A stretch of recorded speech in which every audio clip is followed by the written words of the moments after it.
back, people. We are back. Your favorite sports podcast, roaming the airwaves, rolling with Ramos, is back. I ain't said that in a month. Look, life's. Don't judge me. Judge somebody else. Episode 146. I happen to be the one that holds the last name Ramos. I like to specifically, especially on a week like this, you know where I'm coming from. Would like to thank my daddy, Mike Ramos, for that in heaven. I love you. I miss you every day. We'll talk on Sunday. You know what it is. Episode 146. Look, if God is my witness, let me get a witness, Kirk Franklin. I'm going to get the 150. We're going to get the $150, okay? If we're going to get there, I know that we taking the yellow brick road of longness, okay? Longness ain't a word. But I know that we taking long, but we will get there and celebrate 150. You've been rolling and rocking for 8 years anyway. You're not going anywhere. So what are you going to do?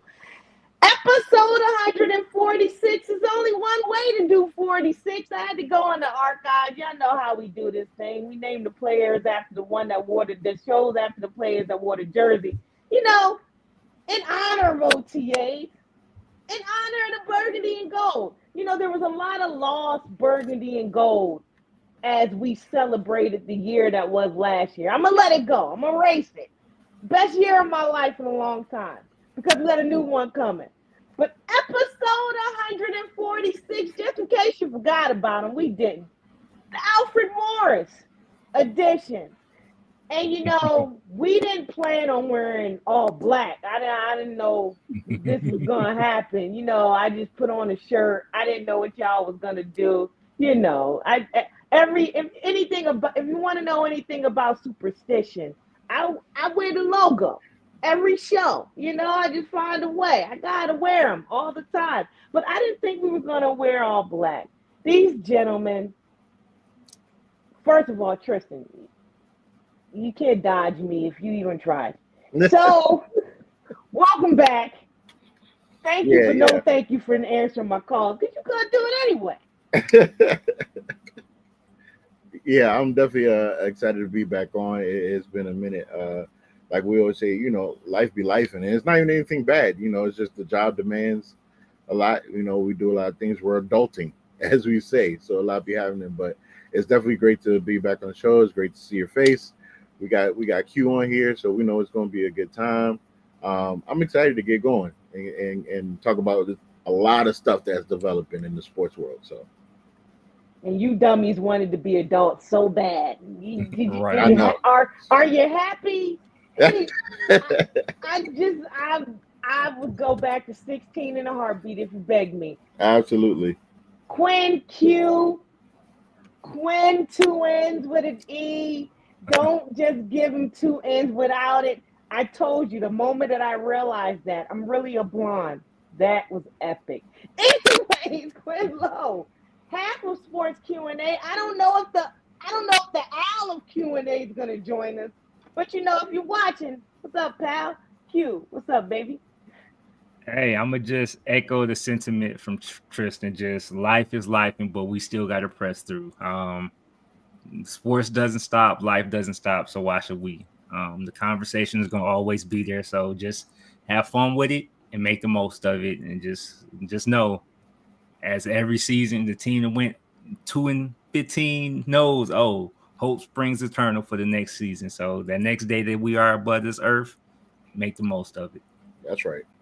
Side note, although this episode is episode 146, the Alfred Morris edition, AKA the Papa edition, you know, because, you know, Father's Day is this week and Father's Day is this Sunday. I'm going to keep it short about my own personal situation because I'd rather just deal with it when it comes. You know how I get during this time of year. But the one reason I always have Q and Al on, you're late wherever the hell you are, is because, you know, this is part family. A lot of what we do here, a lot of what I do, and you see what I implement my dad in this is from family. And Q and Al are family to me. They were the first show I was ever on. this first show I was consistently on and contributors on, and they'll never not have a space in my home. And sitting in front of you and Tristan, you know, I said a lot online. I normally wait to the day after Father's Day to say something because, you know, I get lost in my own without and get angry and sad and whatnot, and I watch in jealousy. But I just want to say in short, in part, to all the fathers out there that I call family, that I call friends, that take a personal care in me, which you don't have to. You guys don't have to care about me at all and help me in ways that you don't have to. But I'm very proud to call it and blessed, and I'm happy. I just hope you get whatever you ask for in a world where we don't even know whether or not you're going to make it in the house, back in the house when you leave it. You turning the key is a blessing. As a Black woman, like I said, I don't know how it feels to be a Black man. I don't. All I know is how you tell me and how I feel, and I can't speak for you. But I hope that you find places and spaces that allow you to be a little free, to be a little safe, to say how you feel without criticism, to say how you feel without feeling that nobody cares. And I know we can make it hard sometimes. I'm talking about my kind. Ladies, we out here. You know, we gotta, happy wife, but, you know, happy husband too. You know what I'm saying? Makes the house go around. But I hope you get what you want this weekend, whether it be that meal you were looking for, whatever trinket you like, the game, the tools, car parts, whatever you're into. I hope you get it this weekend, even if it's some peace and quiet, if that's what you asked for. If that's what you wanted this weekend, I hope that you get it. But I truly hope from the bottom of my heart you get two words that make a lot of sense for a lot of people, that a lot of people find so hard to say, but it's so easy. I hope you hear thank you. And you good with me, champ. Happy Father's Day. Appreciate it. No, I appreciate it. Thank you. Yeah, all right, definitely appreciate it. Moving on, because I'd be damned if we get caught up in some sentimental stuff. You know me. I'm not going to stay here long. This is a family show, but this is not the part in the Black sitcom when the music come on. I wasn't trying to go for that type of morale, but you know, I had to show you some love. Let's start with something we never thought we'd see in a long time, but now we here. We got to start with the NCAA, okay? Judge okayed $2.8 billion settlement, paving way for colleges to pay athletes. Judge Claudia Wilkin approved the deal between the NCAA, its most powerful conferences, and lawyers representing all Division I athletes. The House versus NCAA settlement ends 3 separate federal antitrust lawsuits, all which claim the NCAA was illegally limiting the earning power of college athletes. Like, we didn't know that. The NCAA will pay nearly $2.8 billion in back damages over the next 10 years to athletes who competed in college at any time from 2016 through present day. Moving forward, each school can pay its athletes up to a certain limit. The annual cap is expected to start at roughly $20.5 million per show per school in 2025-26 and increase every year during the decade-long deal. This new payments are in addition to scholarships and other benefits the athletes already receive. This order is a major milestone in the long push to remove outdated amateurism rules from major college sports. Since 2021, college athletes have been allowed to make money from third parties via name, image, likeness deals.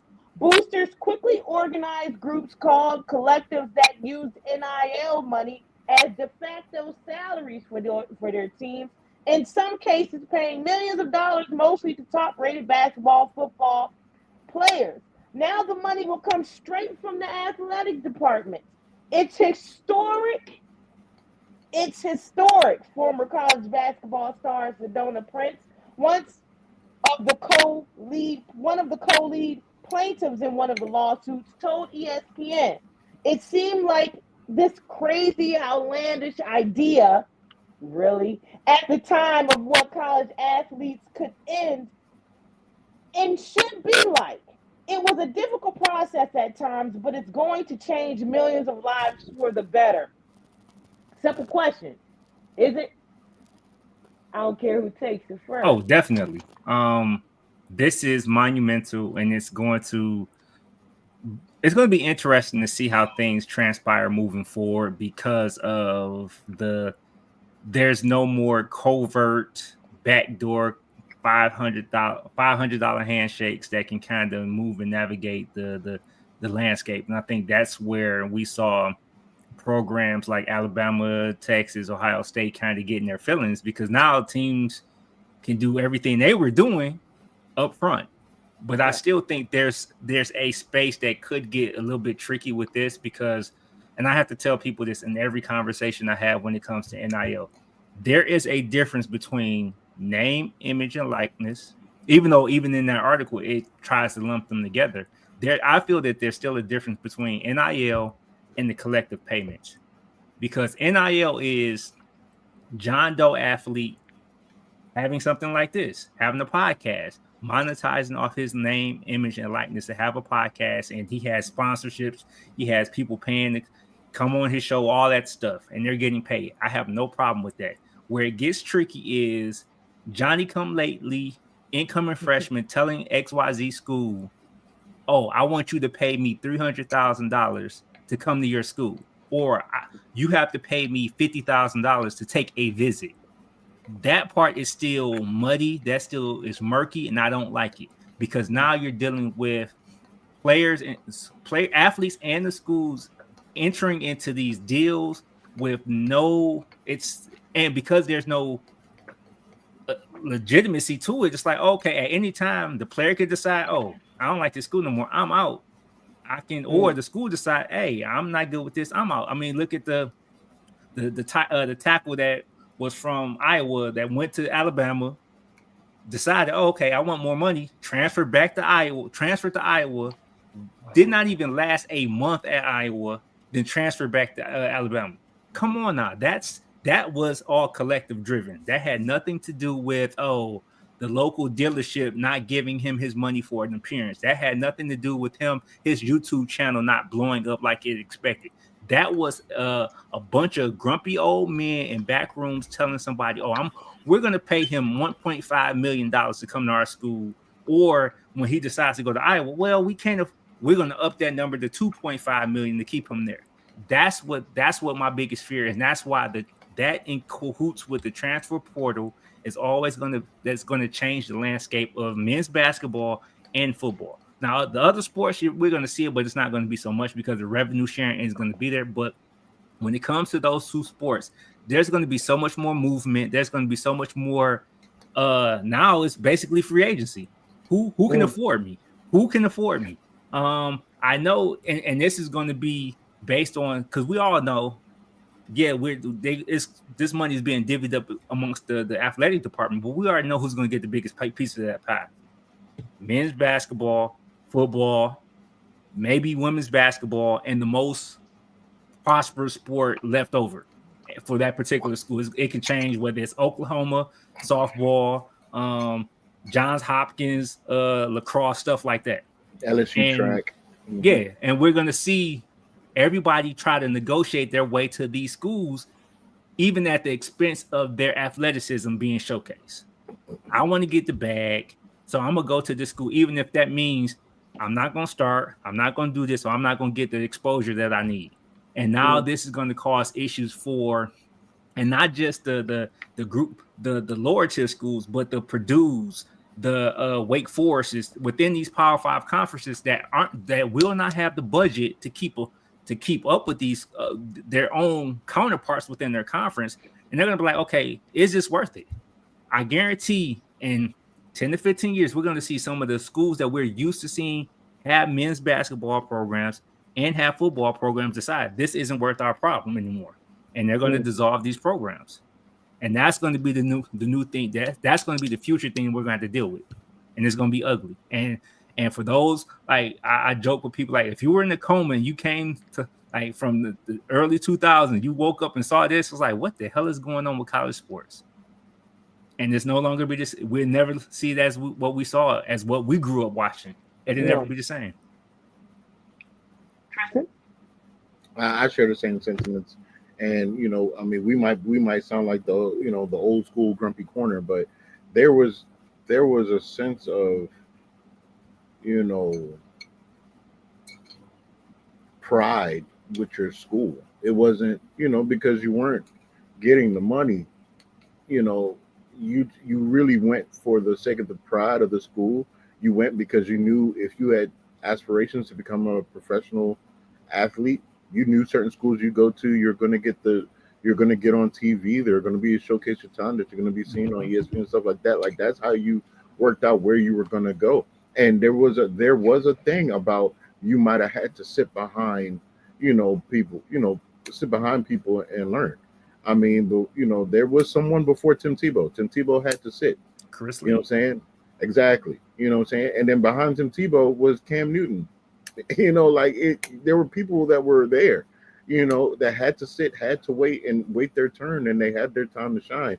And I was for the NIL because I did believe that it just didn't make sense that these head coaches would make the kind of money they were making, and the schools would make the kind of money that they were making when it was these kids that were literally putting their bodies on the line, and these kids that are watching and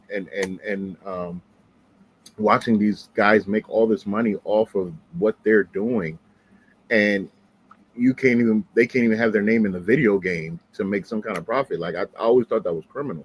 So I just really feel at the end of the day, this is really the fault of the NCAA for being so archaic, way back when. Because to be truthfully honest, and I'm not saying this because I'm sitting here, I'm talking to y'all. I'm not making millions of dollars to hit somebody or throw a football, nothing like that. So I want to be very clear about that when I'm saying this.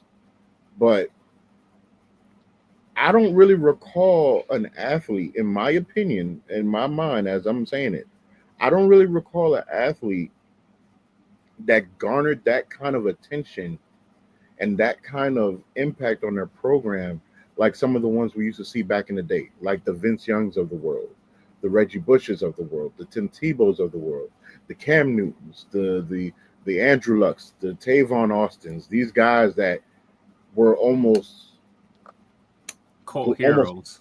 I mean, yeah, like it was like they were more popular than the professional athletes. I don't see guys like that warrant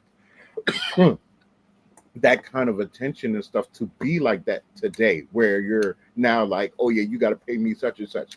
You know what I'm saying? Like, yeah, if Cam Newton said, hey, you got to pay me such and such, you look at Cam Newton, guys, what 6'4", weighing 250, and can run a 4.4 and throw a ball 90 yards. Yes, yes, I'll pay you whatever you want. Because I mean, can you name anybody that got drafted in the first round out of his roster when he made that Heisman and national championship run? There was none. There was none. So I it's don't like even I I don't don't even see feel a team like picture the Hurricanes. exactly. And you got Ed Reed and Sean Taylor coming off the That bench. 01 What are you team. gonna do? That Exactly. Like there were Eh. squads and players that where it would have made sense to me. Yeah, pay them whatever you can pay them to get them on your team because they were like that. I don't see anybody that's like that. But I in think college part of the football. issue in that, Tristan, is they're not sticking around long enough. They're not being like right now. We haven't seen it because these guys are not becoming household names in their program. Now it's like, okay, I'm already selling myself to the highest bidder as a high school senior. So, of course, when I get to college, if things don't go well, I'm gonna do the Quinn Ewers. I'm gonna go from Ohio State to Texas, and then just meander around. I mean, people want to make Arch Manning that way, but he hasn't played it. He hasn't stepped into that on the field, so we still can't really. He may have the cachet as a name, but he still has not stepped into it this year. I mean, to He's this shown point as a flashes. player, yeah, and He's shown flashes, to your but point, there's no guy that you can say who's the best player in college football right now, and everybody knows. Okay, this is a consensus answer. This is like, okay, we know this guy right here is going to be that guy, and it's like they're good, but they're not great, and because they're not great, you may want to dial it back. You may want to kind of be careful with what you ask for because you're and I guess that's why they recognize and that's why they're doing it because they're not they're seeing them their clock starting to tick now to say, oh, maybe I need to get as much as I can right now. In the case, I don't matriculate I don't like pan I out. hope. And so it's like it's two in one hand and one in the other. You can't blame them for trying to do as players, but as the schools, you're like, hold up, who is this dude trying to strong arm us? I mean, Nico, the quarterback from Tennessee. The quarterback Tennessee. How he handled that whole situation was He may crazy. not even start. He may not even start at UCLA this coming season, which is wild. But it's like, okay, the way he handled that, and there was conversations of him and his teammates having that doing this before the Ohio State game. So we see why they played the way they played, because their focus was not on the game. Their focus was on my next payday. And it's like, okay, you guys are college athletes. Pro, and this is the difference between the NFL and college football. At least the guys in the next level have the professionalism to say, okay, I might not agree with this contract right now, but I'm gonna play my butt off, right? So you have no choice but to pay me. I'm gonna make it so that you have no choice but to give me my money, because it's like, hey, he got 20 sacks, he got 40 touchdowns, he got 2,000 yards rushing. We got to pay him. Yeah, that type of situation. Whereas now you got these guys. I'm gonna threaten. I'm gonna go to the transfer portal if you don't pay me this. And it's to the point of the Syracuse coach. Bye. See you. You. I was glad. We'll find somebody else. We're not paying the wide receiver $2 million. So see you. Yes. And I think I give him credit for that, because you have as a school, you can't let these guys strong arm you. No. Nobody's bigger than the program. No. There's no generational talent coming out of sorry, Mikhail. There's no generational talent coming out of high school. Again, I talked about it before we started the show with Q. I pay attention to these guys, especially quarterbacks coming from high school, going into there's no one right now that warrants that kind of attention where you could say, I cannot let this kid walk out of my building. There's no one like that right now. Mm-hmm. There is no one like that. If we're talking about the disparity in money, because, and I have to talk about the ladies in this sense, because it seemed like the evolution of Caitlin Clark and Angel Reese brought NIL more to the masses than the guy side did for the last couple of years. So when we're looking at the money these women are making, especially in a sport where they're going into a professional sport, and we're only talking about the ladies, where they're making less as WNBA players than they are with these NIL deals. When you talk about that disparity, even if we're talking about it on the guy side, what do these rules make up then? Because why should I even sign this contract? Do I even attempt to sign it? I'm going to make more money off my likeness anyway.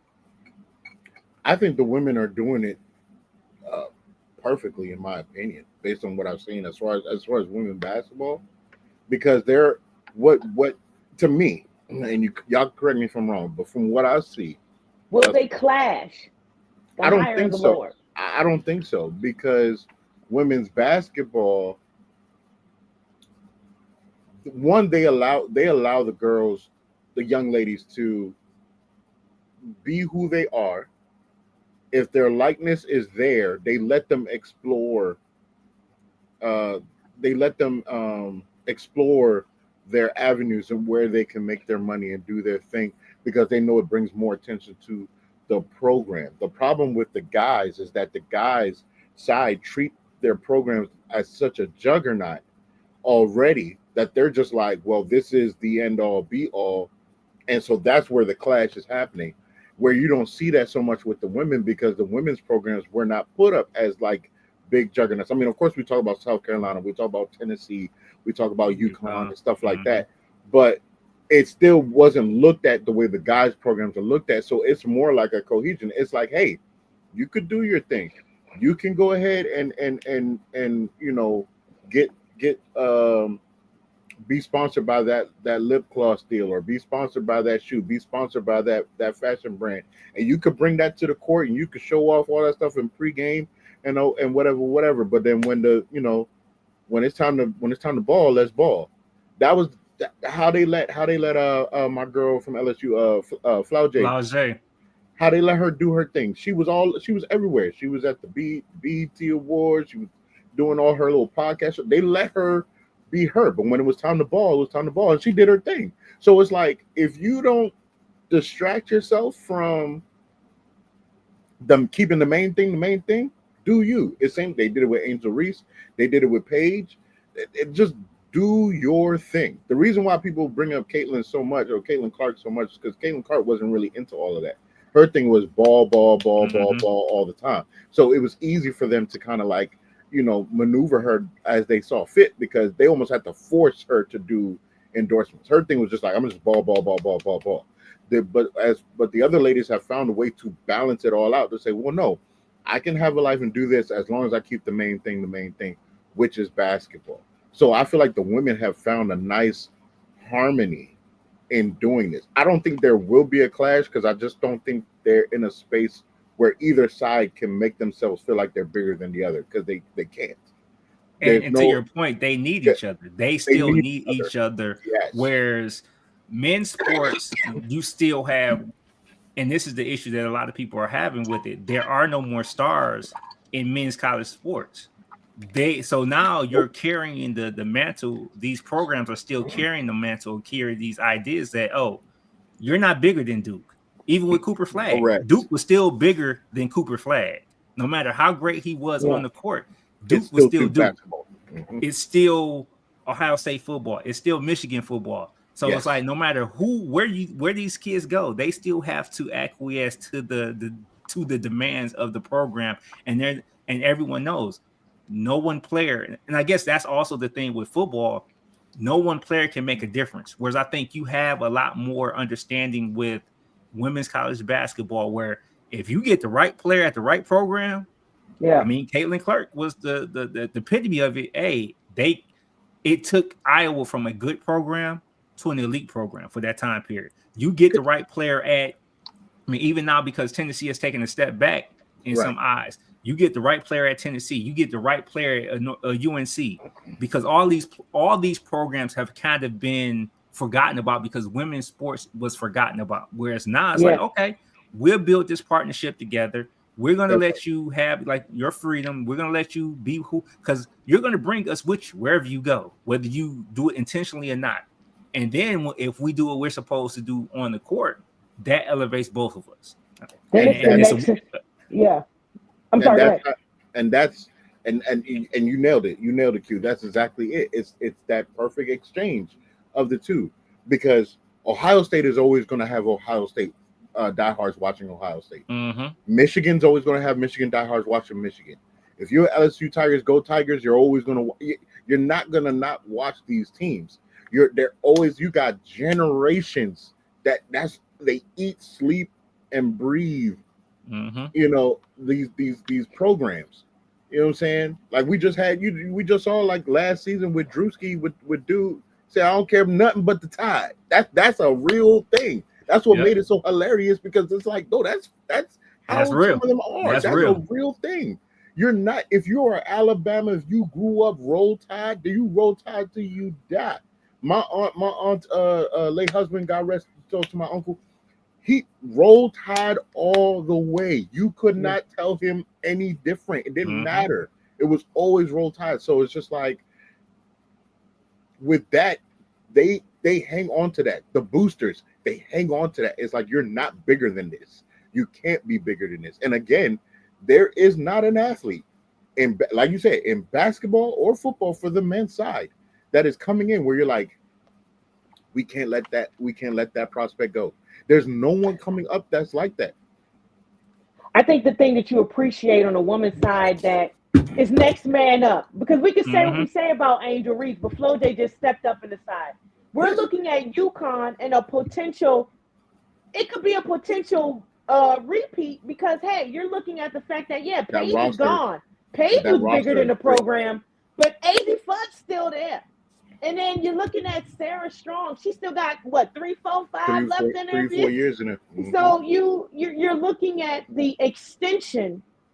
You're looking at Juju. Juju got hurt. Now we're on a redemption tour. People are going to want to buy into that and see that she's not only elevated USC, she brought back the greats, but she's also elevated LA.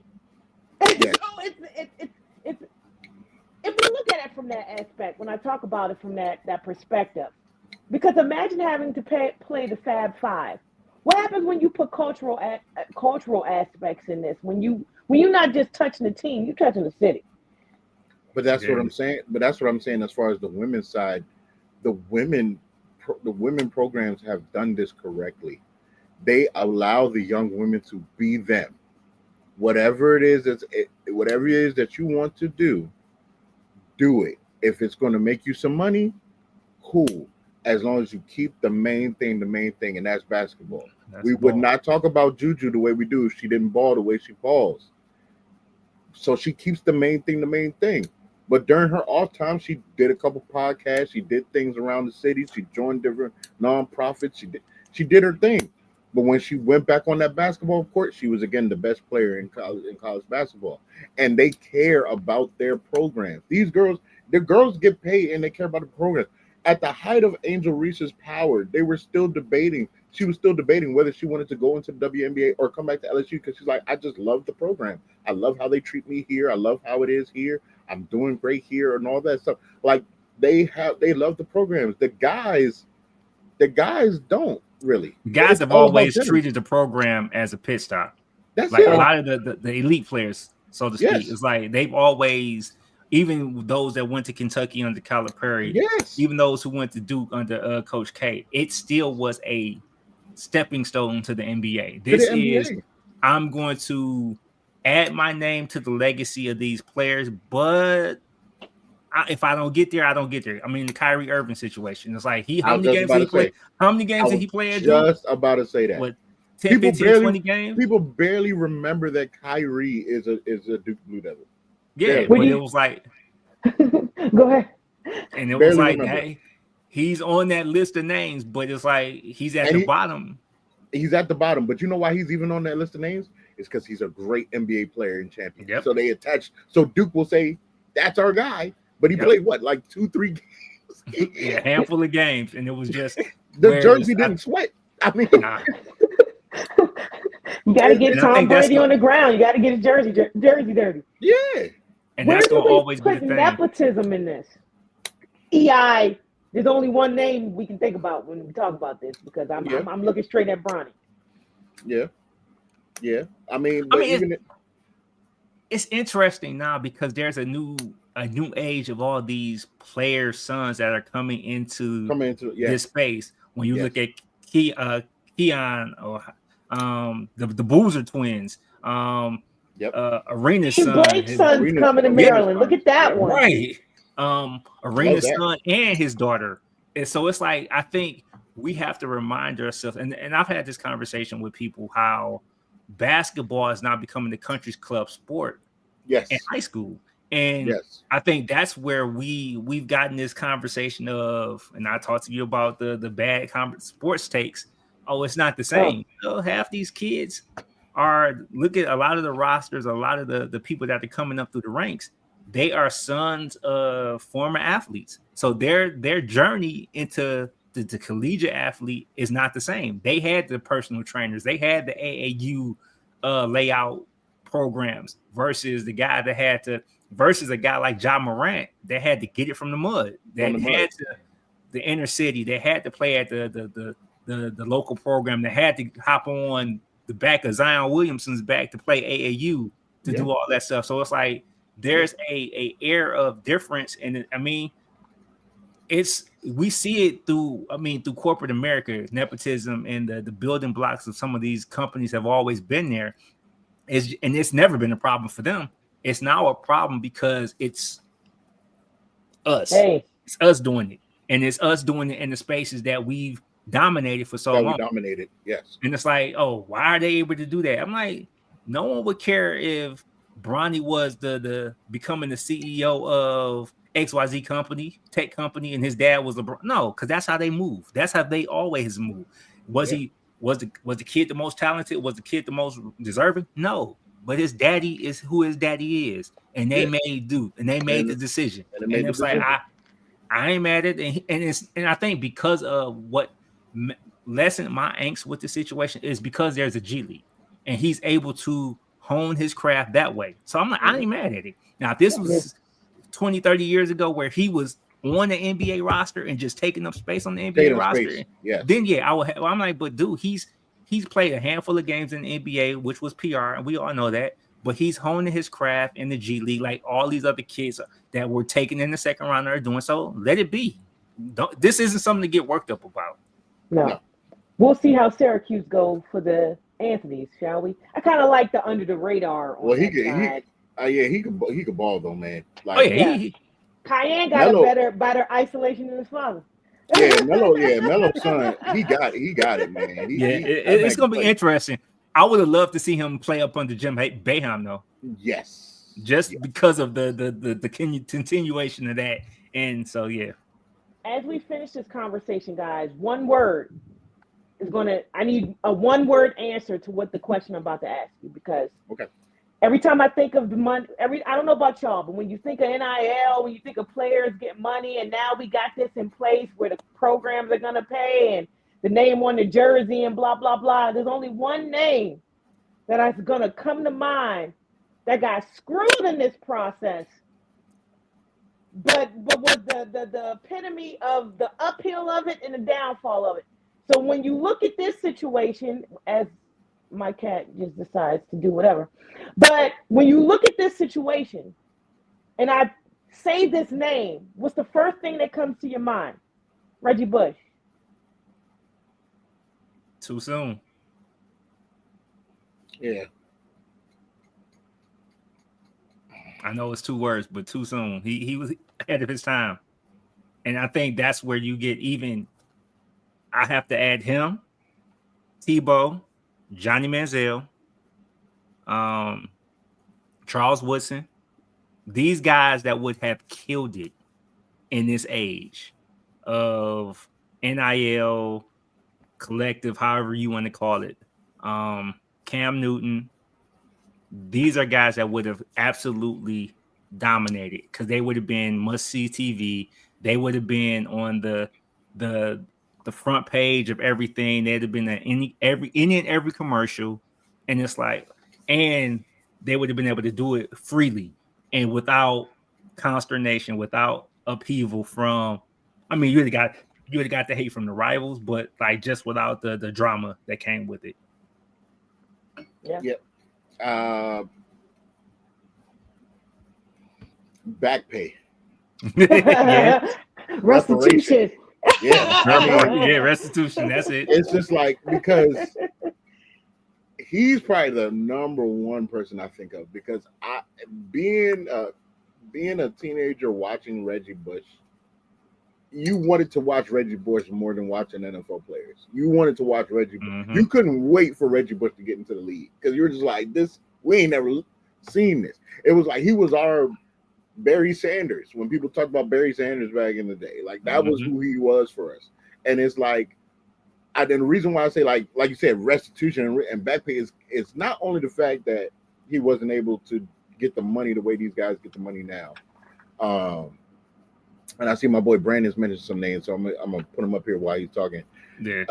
The fact that he it's the fact of how they handled him, how they mishandled him, stripping his Heisman, stripping all his records from out of the USC, records and all that stuff. Like, it was just like to do that to Reggie Bush. Like, do you understand that you had Snoop Dogg and all these professional celebrities at the height of their powers were coming to a college football game? They weren't coming to watch Matt Leinart. They weren't coming to watch Lendell White. You know what I'm saying? They weren't coming to watch these cats. They were coming to watch Reggie Bush. So everybody benefited. Matt Leinart benefited a Heisman because of Reggie Bush. Lendell White benefited from getting drafted when he got drafted and being in the league because of Reggie Bush. All those wide receivers that was there benefited because of Reggie Bush. Oh yeah, definitely. Pete Carroll benefited getting back into the NFL because of Reggie Bush. Like we need to. I know they did a 30 for 30 talking about the Trojans. You need to do a 30 for 30 just talking about Reggie Bush and the impact he made on the team and the program. USC was relevant for as long as they were post Reggie Bush because of Reggie Bush. You just thought that USC would find another Reggie Bush to come there. Running backs was trying to go to USC because of that man. To be next in line. Yeah. Down Like at night. thank you. So it's like, yeah, if all those guys deserve restitutions, but the number one person in my mind is Reggie Bush, for sure. Reggie, if you ain't on the front line, you ain't give USC your middle finger yet. We doing it for you. We are on the front lines every time they bring up some type of money. They mad because you got a Jeep. And what are we talking about? What are we talking about? Listen, Mikhail, didn't we every year something came up about Reggie Bush? You're like, give him back his Heisman. You look on all the comments on Instagram. We commented, give him back his Heisman. Give him back his Heisman. I don't care about what else you do. Give him back his Heisman. I don't care about nothing else till you give him back his Heisman. No, put the statue back in his head. Matter of fact, when we have the ceremony, he's sitting in the back while they're giving it to the new one. Let him come back. Let him host give it to him again. Exactly. Let him host it to him again. Exactly. So we can see another ceremony because you owe him that back now because all them tears and everything, you owe him that back now. Can you please sit down and beg you? So we're gonna switch gears, fellas. Coco Gauff, she wins the French Open. She is the first American. Shout out to Black women, okay? She is the first American to win Roland Garros since Williams. You know her name. That's Serena, 2015. But what I got to say, unfortunately, has nothing to do with the victor. Because she celebrated, let's just say she celebrated in the places she's supposed to be celebrated, right? But this goes to the spoiled. Aryna Sabalenka, her candid fallout divides tennis world. Her post-match reflections on Gauff's victory stirred debate. Some see honesty, fellas. Others chastise lack of sportsmanship. After dropping her second straight Grand Slam final of the year, the world number one drew criticism by suggesting Gauff's win was mainly a product of Sabalenka's own mistakes. While some have defended her candor, others argue that downplaying her opponent's performance crossed the line.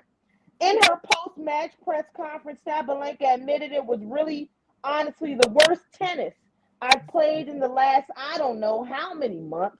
She doubled down, fellas, stating, I think she won the match not because she played incredible, just because I made all of those mistakes. So you're supposed to make mistakes nobody's supposed to capitalize. Anyways, I made all those mistakes from, if you look from the outside, easy balls.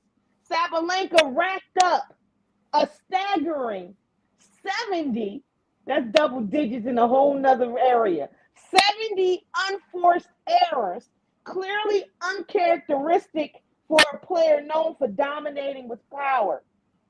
She also hinted that Iga Swiatek, had she advanced through the semis, would likely have beaten Gauff, an assertion that Gauff swiftly refuted. I mean, I don't agree with that. Last time I played her, I won in straight sets, Gauff said. Speak on it. Tell it like it is, Gauff.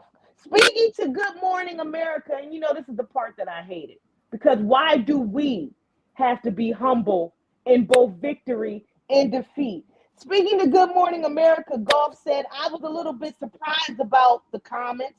I'm going to give her the benefit of the doubt. I'm sure it was an emotional day, emotional match.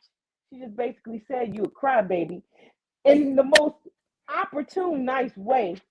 And she added that both players had to battle the windy conditions, affirming that it wasn't an easy victory. Again, why do we always have to be humble in victory and defeat?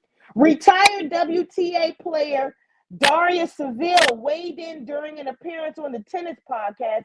She suggested, fellas, that Sabalenka was still processing the emotional sting of defeat and hadn't had time to step back facing reporters. She was emotional post-match, past match. Quinn, we talk about this all the time, having to get off the court in the field and having a mic to you. But I mean, it also comes with the territory. We've had conversations about this. She was emotional past post-match, and she just spoke with how she was feeling, she said. I didn't think she looked through like someone else's lens and she was just talking from her own perspective. Seville also emphasized that despite the errors, Sabalenka's campaign in Paris was admirable, noting that the champion made you feel that way on the court. I mean, you want to give her some props. She messed up on the highest part of the stage. Former world number one, Andy Roddick, leave it up to an American, take American side. Andy Roddick said he was quick to critique Sabalenka's remarks, calling them beneath the precedent that she has set for herself, questioning the purpose behind diminishing Gauff's achievements. We talk about this all the time. You got a mic in front of my face. I just had this game. I lost the NBA Finals, whatever you want to talk about. And then I got to talk about it. At the same time, you had the nerve to say that the other player Iga would have been better because she wouldn't have capitalized off your mistakes. How about you not make them? Fellas, sore loser, where do we take this?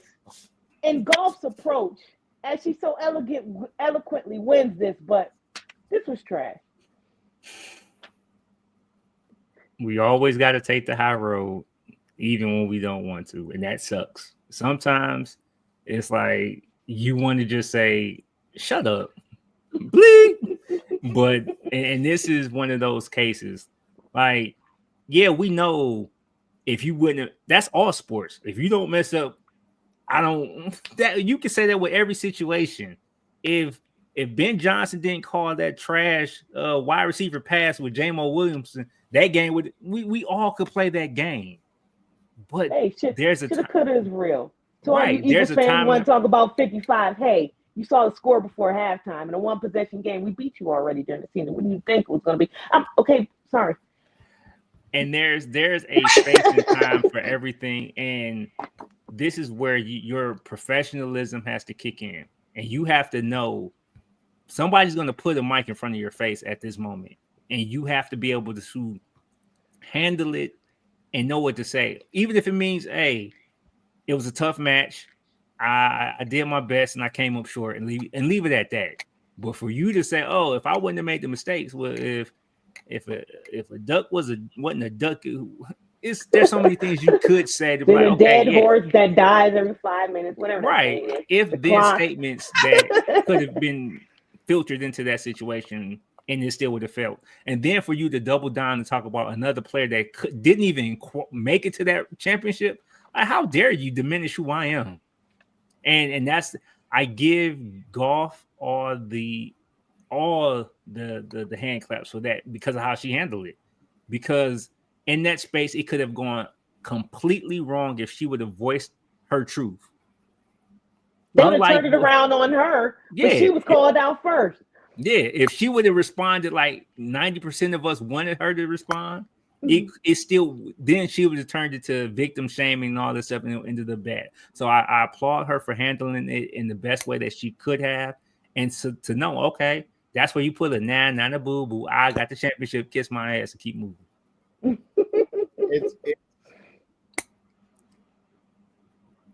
It's a shame that we have to continue to take the high road, because yes, I wanted Coco Gauff to be like Shannon Sharp. Shannon Sharp said, if you go low, I go to hell. I mean, I'm gonna go there, and you want her to, but you know, for the betterment of herself, of her career, don't do it. And I thought it was so petty. Because first of all, yes, there's an extreme level of athleticism to play tennis. I used to play tennis. Don't ask me to be on a tennis court today. Will not happen. But I used to play tennis. Shout out to my uncle. Rest in peace, my uncle. Taught me how to play tennis. But all right, Agassi. The mental, listen, I had a lot of activities when I was young. I did a lot of different sports.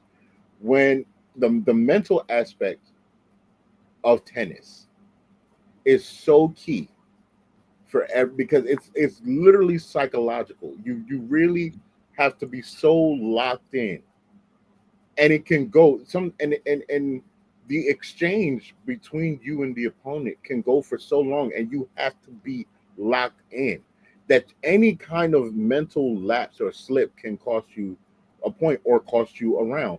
And so for you to say you made so many mental errors, well, so were you in, like, if I was a reporter, I'd have been petty, because I'd have been like, so you said you made a lot of mental errors and this is what cost you the match. Was your mental errors because you were intimidated by Coco Gauff? Like, I'm going to now come at you, because for you to say that and try to make it seem that it wasn't because of her, well, who else was it because of? It reminded me of Maria Sharapova when it came to Serena. It's the same thing. Yeah. What do you mean? What do you mean? Well, the court didn't benefit. Didn't y'all play on the same court? Didn't y'all have to deal with the same environment? So what are you talking about? It's okay if someone's just better than you. She's better than you. Live with it and work harder so you won't be like that next time. But to me, it wasn't the fact of, if anything, you, or in my mind, when I listened to it, if anything, what you said was that you were intimidated by Coco Gauff because you mentally were not in a space where you could lock in and be ready to compete against her. That's how I look at it, as someone that used to be an athlete, as someone that is still got a competitive mindset in everything I do. You are telling me that you were intimidated by her. And again, I'm glad Coco Gauff took the high road, because had it been flipped, had she won and then Coco got up there and said what she said about, we'd have still been hearing it, headlines everywhere. The people trying to say what, even what you said, Mikkel, with a person trying to say, well, she was still processing, or what. We wouldn't have given that excuse to Coco. No. You're a professional. Angry black woman that came on here and was mad at herself and decided to take it out on somebody else. And they can't say, well, you can't say that we wouldn't have done the same thing to Coco. Yes, we can, because you did it to Serena when Serena spoke her mind on the microphone. Yep. You did it to her. You're doing it to Angel. You're doing it to Angel Reese now. When black women speak their mind, y'all have a problem. Y'all say they need to be more professional. Y'all need to have some more coof and all that stuff. When they're not saying anything rude or disrespectful, they're just speaking their honesty of what they see and what they're going through. But you don't give black women that pass. So in one hand, I applaud her, but on the other hand, I'm ashamed that she has to be that way. Right. For the sake of her career to continue to prosper. And it's going to keep prospering because she's so young. She's going to dominate. Hey, tennis world, get over it. It's going to be another black woman in y'all face for a whole other decade.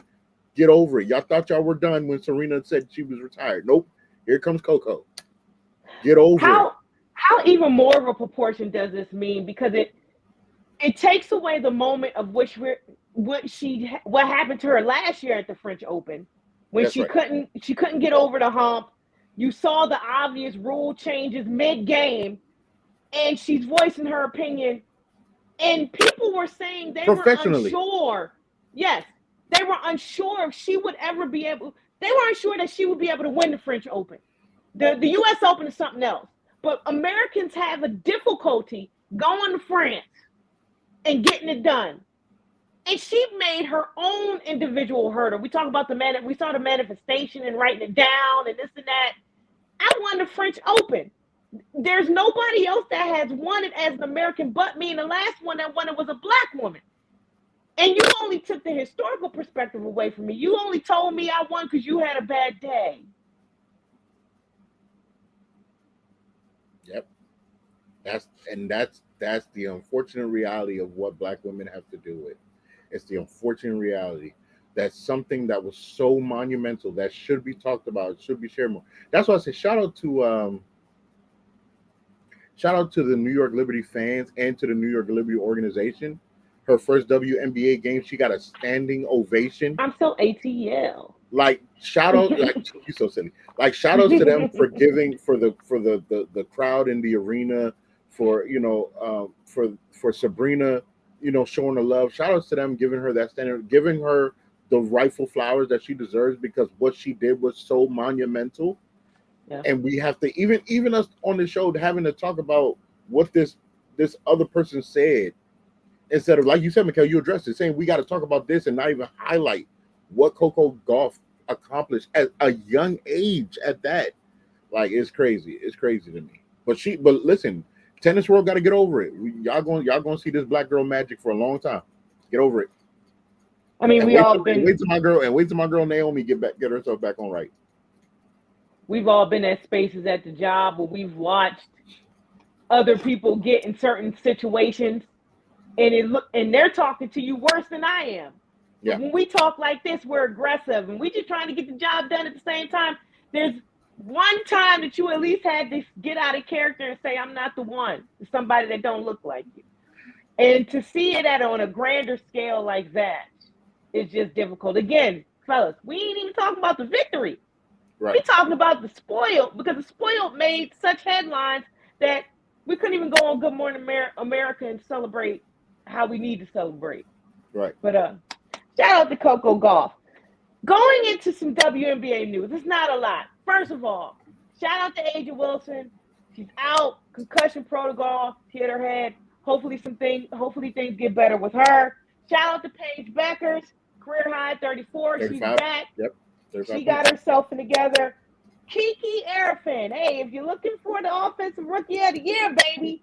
Woo. Hey, Tristan, DC might be back. She's a nightly double-double. And when they're looking at grading the teams at this point of the season, the Mystics gotta be. Yeah. We oftentimes spend so much time. I don't know how many times I've talked about Angel. By the way, if you're talking about the misses that she's making, and we're talking about over the course of the last 2 weeks, where she's propelled her game a little bit better than everybody else around her, hasn't done well. You're talking about her misses. How about y'all box out? And it'd be a whole nother conversation if the girl wasn't even going for her offensive rebounds. Yeah, Chicago's struggles is definitely not about. It's not Angel Reese. Nah. But no, we talk about that. We talk about Caitlin Clark. We talk about Angel Reese. I'm looking forward to talk about Cameron Brinks again. Oh my God! Yeah, I can't wait for her to get back. But we talk about the class that was the sophomore class. How much has this freshman class been able to come in and do its thing as we've watched? We've watched, but we haven't watched because, hey, the sophomore class is still the headline. But how much have you enjoyed this freshman class? I have to talk about Kiki because she got so much flack at USC last year. They were, after transferring from Stanford, oh, what happened to her? Why she isn't playing this way? Why she isn't? And it's like, even though she was on that roster with Cameron Brink in Stanford, there's a whole different dynamic when you're going to a team that is led by a player of the capabilities of Juju. And I'll never forget, I watched that USC versus Iowa game. And I think this is what happens when you have a player of that caliber. Everybody kind of struggles to figure out where they fit in and how they fit in. And I think that season was a testament to Kiki. She was new team, superstar, just a bigger star than her.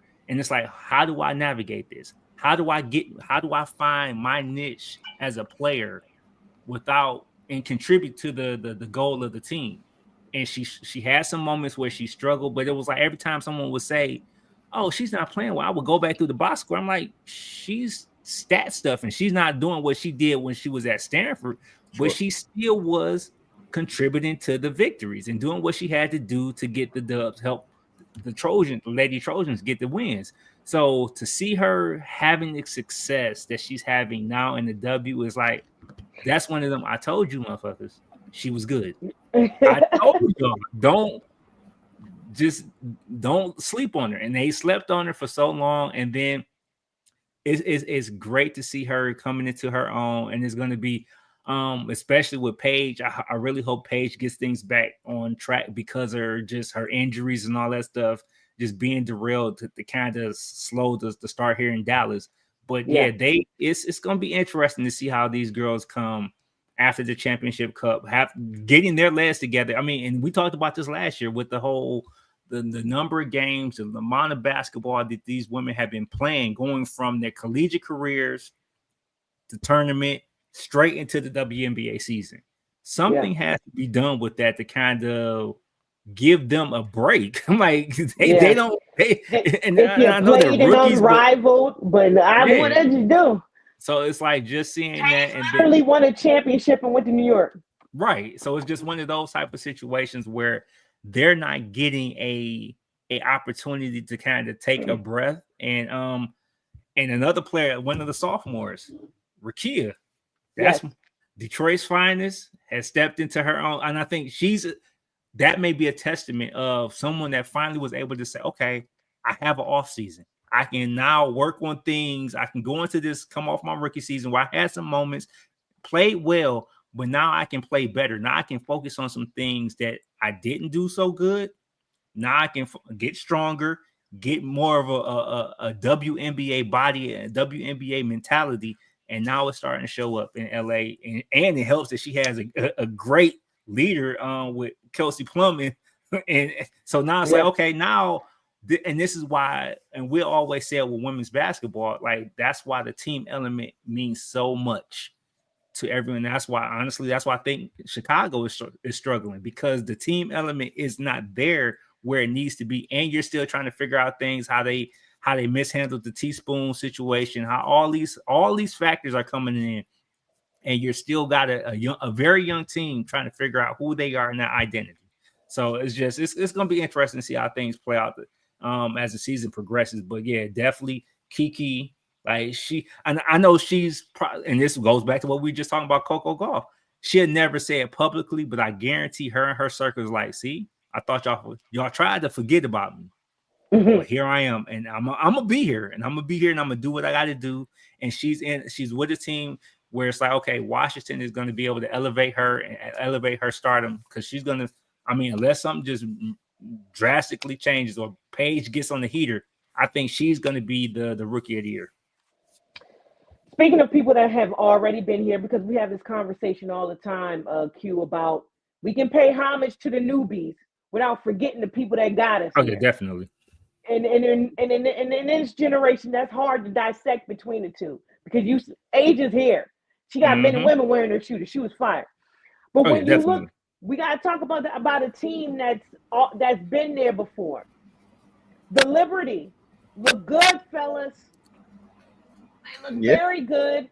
Are we looking at a team that could give us that dominance to get to a 2-peat at least, a 3-peat maybe, since the Comets? And how has the addition of, I don't care where Natasha Cloud goes, she'll always be DC family, but that addition has worked dividends. She's admired the culture. She's been this emotional figure there. How great has it been to see her come out of that and umbrella and be good in this New York shell? What are we feeling about the Liberty? Who gonna stop them, boo? That's one of them situations where it's like, how did you let that team get that caliber of player?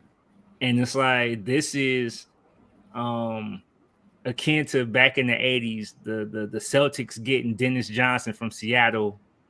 And you have, like, that's not fair. And I think not enough, because the WNBA isn't followed as closely as people should be following it.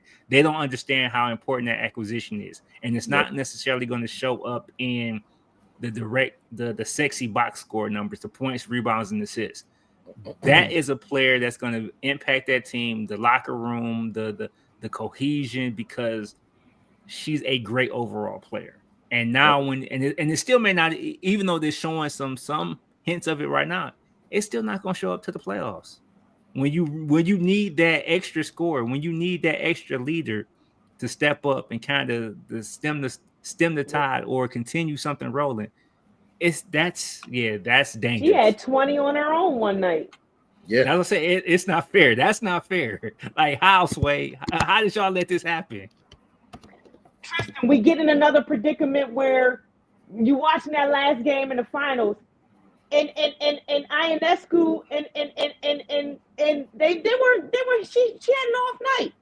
She was not getting it done. And then you have a player like T. Cloud that can shoot the pendulum. Well, how do you feel about it?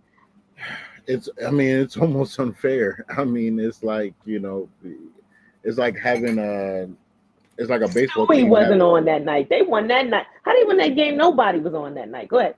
Yeah, it's kind of like it's kind of like a baseball team having like four Mario Riveras. Like, I mean, you just got, reliever after reliever that could just come in and bail you out of situations. Um, but I mean, they've shown that they are the juggernaut. They're the class to beat. They're the class to beat right now in the league. I mean, I think with a lot of these teams that we probably thought were going to make a next jump because the rookie class was so good last year, it's not the problem. It's not an issue with the sophomores, the sophomore classes. The teams themselves just not. They're just not gelling the way we thought. Mm-hmm. We thought they were going to. Going back to Chicago Sky, I thought, I think we said it. Teaspoon being out, we said that was going to be a problem because we didn't understand why she was being let go in the first place. And you still haven't figured out how to have Angel and Cardozo on the court together. And that's the problem. And that's really the big problem because defensively, you want Cardozo to be on the floor, and she gives you a post-up game that honestly Angel Reese is still working on. She gives you that. She gives you those post points. People forgot, like it was a couple weeks ago when she played, she scored like 20-something points, had like 14 rebounds herself. But then when you look at Angel's stat sheet when she's on the floor, Angel's almost invisible. You have not figured out how to have them two on the floor together. I think for the Sparks, I think they'll be formidable once Cameron is back in. Yeah. I think them getting Kelsey Plum was major, and she's showing you why. But you still need Cameron to be there, to be that X factor for you on the floor. But man, listen, like I said, I don't know. It would not shock me to see a finals rematch. I mean, that's what it's looking like. And honestly, I wouldn't even be mad at it because the finals is great. Yeah. Who's going to shake it up? I mean, when you look at the Indiana Fever last year, they were struggling. They came back after the All-Star break and switched around. If you're looking for Caitlin Clark, if you're saying that the numbers went down when she had her injury, she's back tonight. Yeah. I think it's the Sparks could probably shake up some stuff the most if Cameron can get back. Speaking of Sparks and Fever in Indiana, we moved to Indiana 2-1. Y'all know the game's on tonight. Yes, it is. Your thoughts on the series so far, and also your thoughts on the fact that, hey guys, hey America, y'all, it's LeBron James league, right? We having this conversation. Okay, we understand even in win and defeat, the face that he's been able to have in this league and touch is, it becomes unprecedented. At the same time, if him or Steph Curry, if one of their teams was even in the finals, you would complain that a major market was in this final and the league can't figure it out and blah, blah, blah. There's two markets in here, with the exception of the Knicks, because we know the Knicks. There was three markets in here. We talking Minnesota, Indiana, and then now we talking about OKC, that this generation hasn't seen pop like this. We remember Russell Westbrook and Kevin Durant and Harden together. We remember freaking David West and Jermaine O'Neal.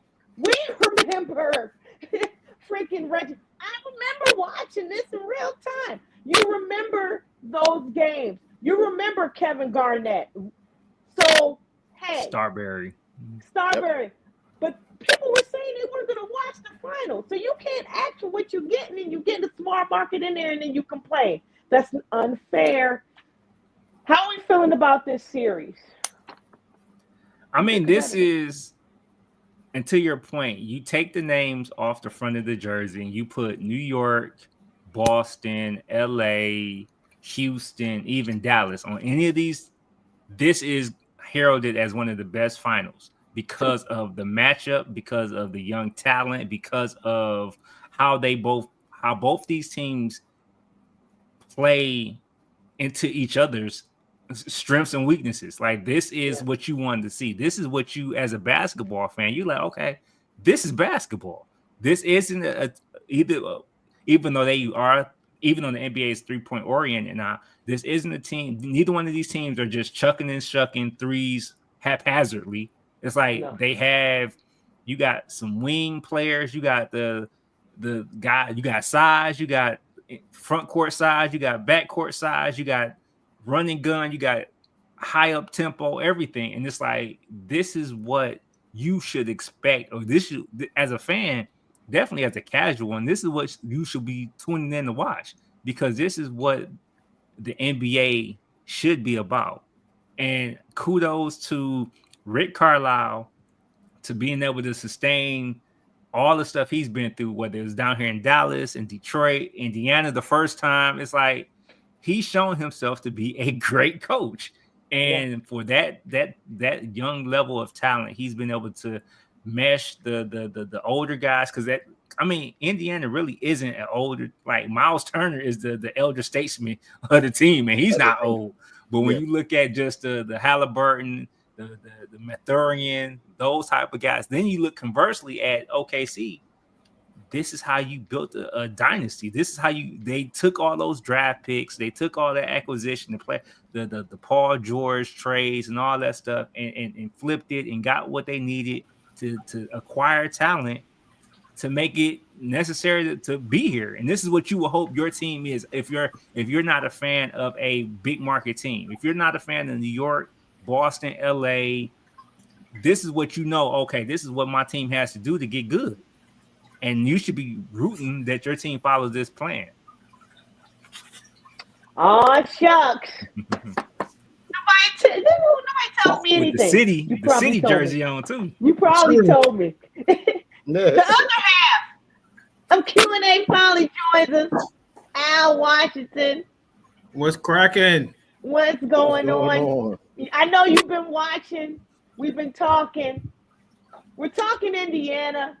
We're talking OKC. We're talking small market play, what you're getting. We don't even know who's going to have the upper hand tonight. First it was Indiana couldn't do it. Then it was they couldn't keep up with OKC. OKC drops one at home, then they get one at home. They go back to Indiana.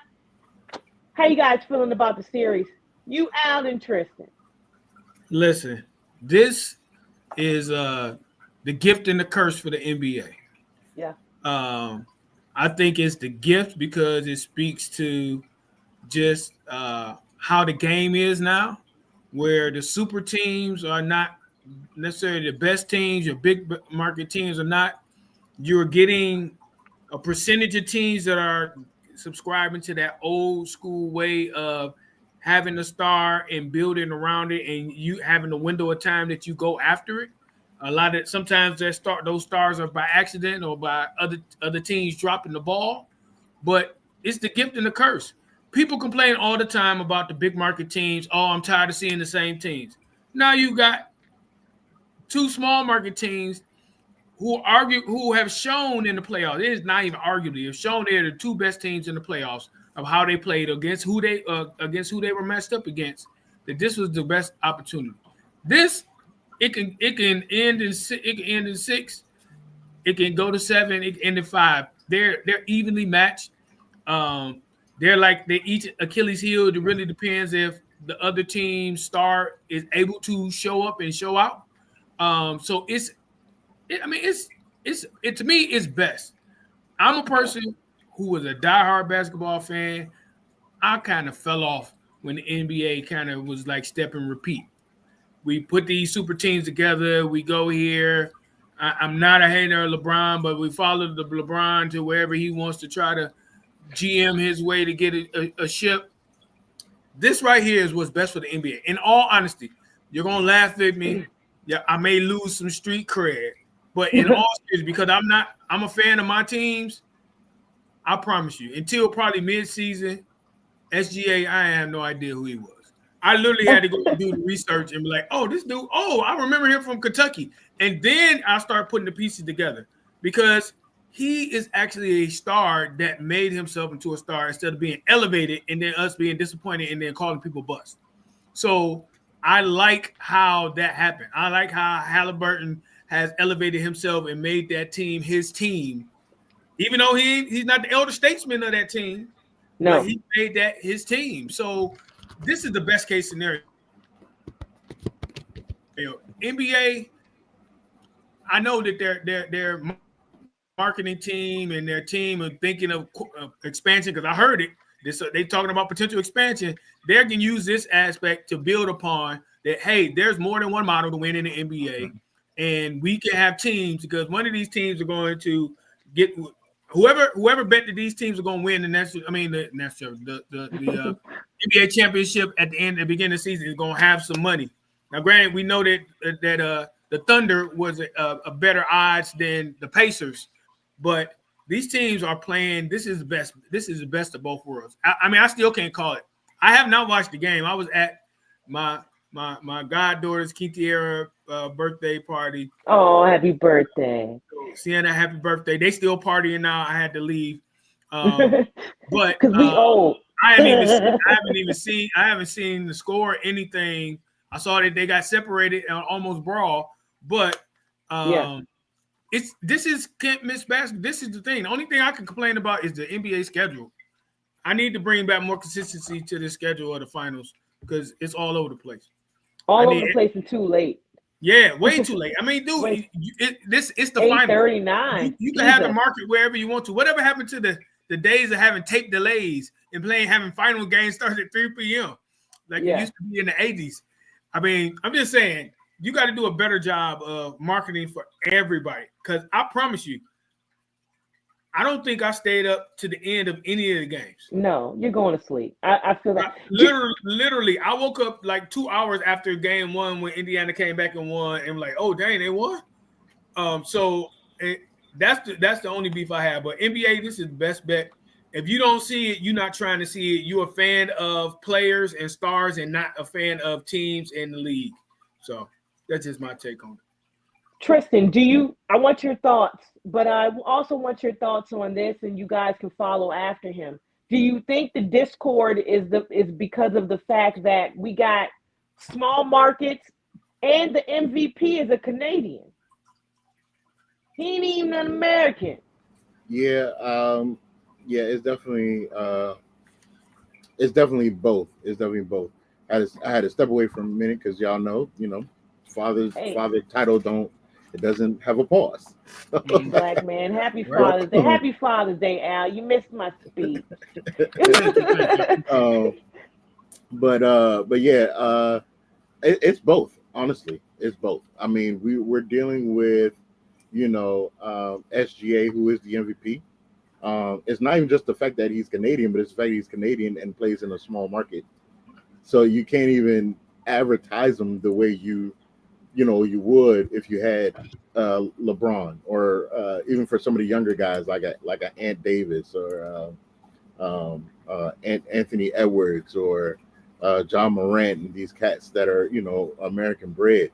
And but it is the purest form of basketball. What we're seeing, we're seeing post game, we're seeing mid-range jumpers, we're seeing actual sequences of plays being executed, seeing people cut and run and not just jacking up threes and stuff like that. Like, if you were a fan of pure basketball in its purest form, if that's what you're a fan of, that's what you're getting, and you have to appreciate watching that. And honestly, it's refreshing to me. And again, I might just sound like an old guy on a porch, but listen, I miss when you watched it and you really had to watch and see what team was better. Not that you just had a person that can shoot from outside of the arena, or you had a guy that was, faster or bigger than everybody else to just dominate like that. Because even watching Shaq, being a Lakers fan, even watching Shaq back in the day being so dominant, it was still the fact that you just watched the skill set he had. I mean, people really kind of forget because he was so big and powerful. But you had to remember the man could put the ball on the floor. He could finish with either hand. He could finish in either side of the shoulder. I mean, he was special with skills. It's just the fact that he was gifted with size and power to go with it. But now you got these guys that come in. Everybody wants to be Steph Curry. Everybody wants to be able to jack threes. I'm watching bigs that will run to the corner. Like, what is that? Like, that's annoying. You know what I'm saying? So it's refreshing to see this now. But yeah, I mean, part of you're not getting this attention is because you don't have the name brand stars, you know, in the finals right now, and you don't have anyone you could really stamp on. People still not really feeling Halliburton like that. I mean, his own players named him the most overrated. So I mean, like, you know, so they're not feeling him like that. And then SGA, again, he's not.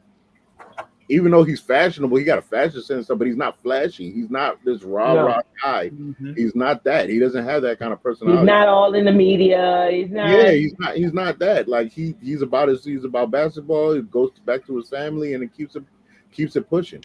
So yeah, I mean, if you want to think as a casual fan, it might be suffering. But if you're a basketball purist, you're enjoying watching these finals. We talk about Halliburton.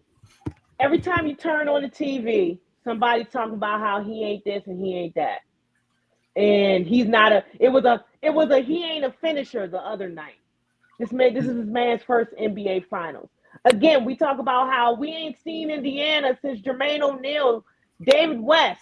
We watching Reggie Miller look like like he had a Kool-Aid smile on his face every time. I wasn't feeling the tucked in jersey. I don't know what you're doing there, Reg. And Papa Halliburton, take off the patchwork quilt pants. We didn't need that neither. But I'm happy you're there and they let you back in the court. You know, Black fathers matter. Let that man. How you gonna bar that man from watching his son? Get out of here. But well, yeah, he shouldn't have gotten in the face of Giannis. So I mean, no, I was afraid for. I was afraid. I was afraid for him. I was like, do you really want this? And then if Giannis hits him, he's the bad guy. Right. But that's another subject. But yeah, take the two-tone pants off. You don't need them. But when we talk about Halliburton, this is his first finals. A superstar is supposed to be the guy that takes the team to the next level. We haven't seen Indiana in this space in a long time. And he's definitely had that aura around him. Even when I was picking the finals, I said, I'm not going against the guy until it's in my face. Because I don't want to lose. I don't want to lose. You can't lose with a guy like that because he's not losing. Every time you say something about him, he shows you something else. This man only had 2 free throws in this whole finals. He's a superstar in my eyes. I don't know what else you're supposed to call it or not call it. I mean, you elevate the team and then you do your own thing. Is he a superstar with the potential to be an even bigger superstar, or he's just a good player on the road to being a superstar? I still think he's a very good player on the road to being a superstar.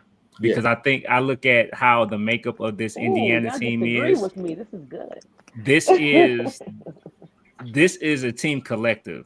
While he is the focal, while he is the name, the focus, the name, and maybe just attention, that team moves as a unit. Yes. And I think, especially as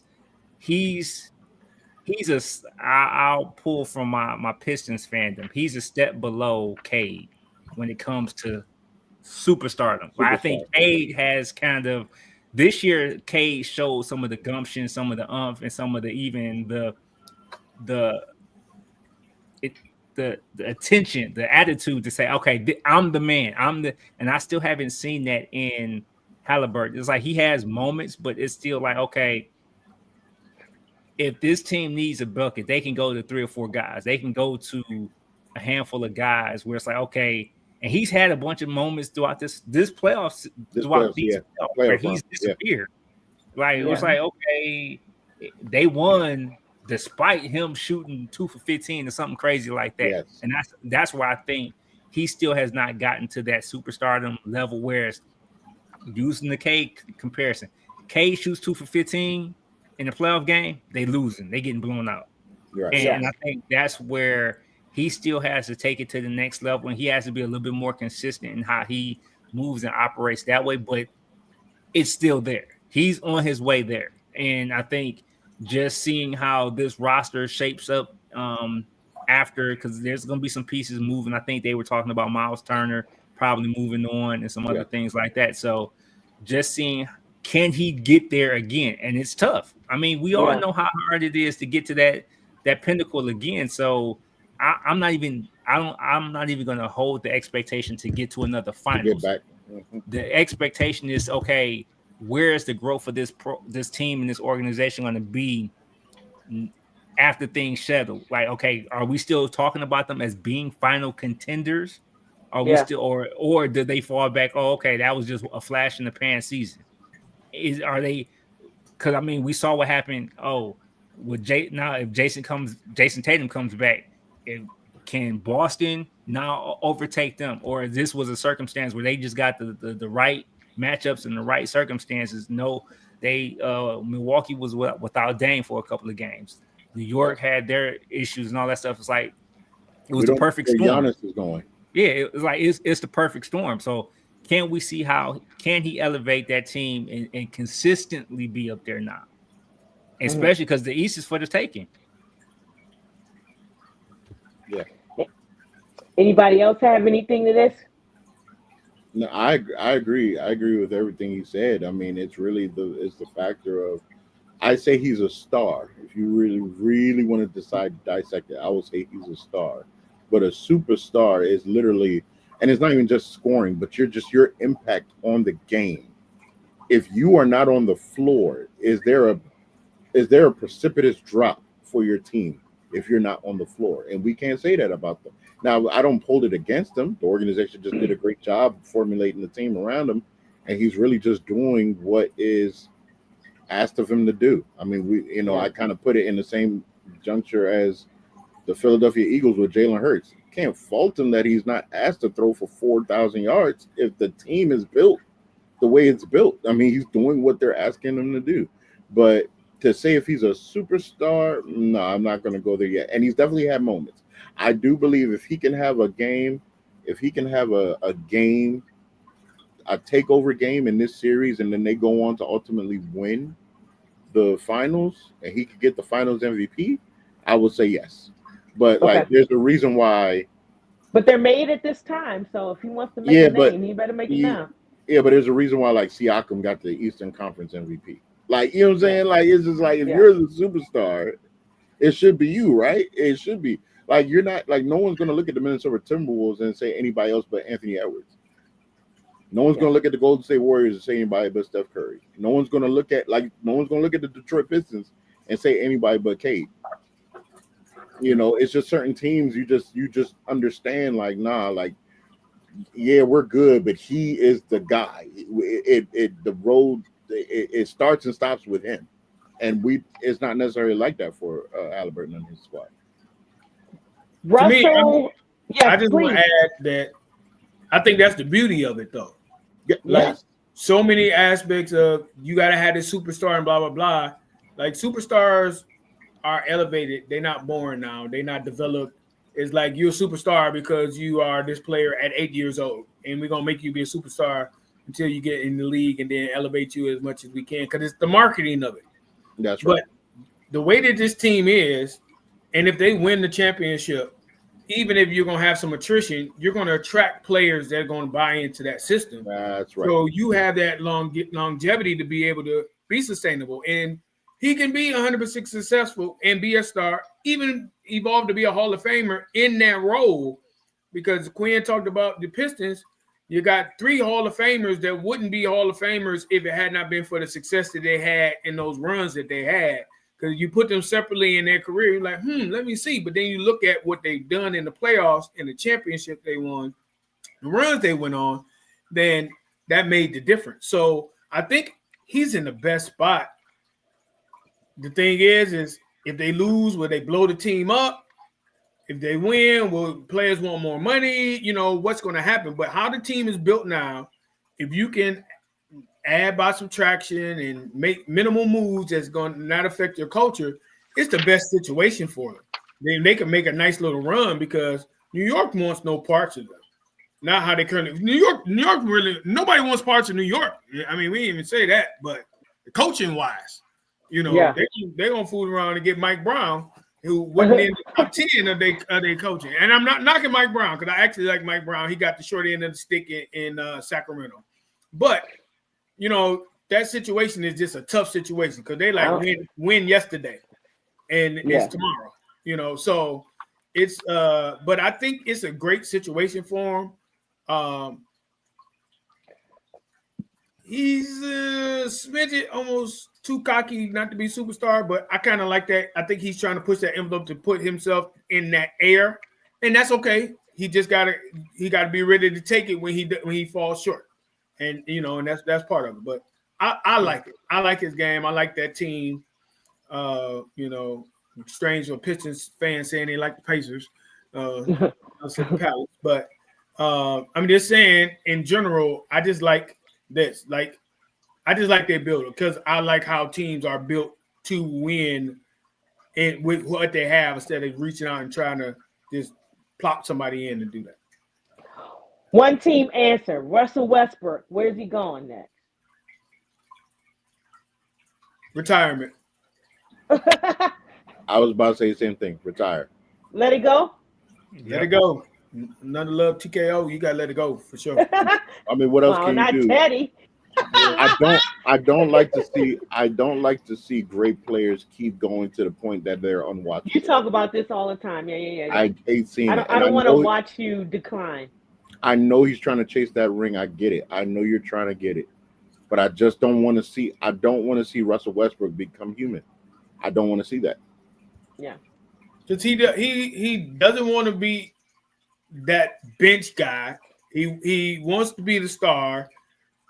If he hadn't played for the Lakers, I would say, oh, he go to the Lakers. That's a perfect fit. But that didn't work the first time. It's not going to work now.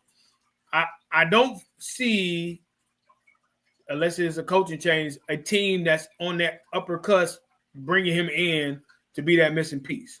So, and he's not going to go to a team like the Pistons. I'll use the Pistons as an example. We're a playoff team, but we're not a one player away type of. We are kind of people elevating together. So I ain't even going to disrespect y'all like that. He ain't going to Charlotte.